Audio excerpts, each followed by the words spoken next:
கொடுப்பதில் வல்லமை பெற்றவன் அப்பன் பழனியப்பன். தினம் அச்சம் தவிர்ப்பவன் ஆறுதல் சொல்பவன் அப்பன் பழனியப்பன். கள்ளங்கவடம் இல்லாதவர் தம்மிடம் காவலில் நின்றிருப்பான். அங்கு கால்நடையாய் வரும் மானிட ஜாதியை கண்டு கழித்திருப்பான்.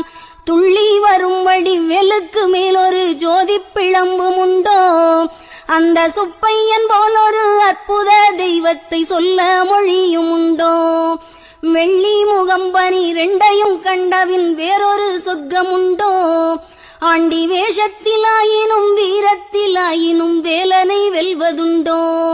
சித்தர் வணங்கிய சேவற்கொடியோனை சேர்ந்து பணிந்திடுவோம். அந்த சிக்கலிலாயினும் செந்திலாயினும் சென்று பணிந்திடுவோம்.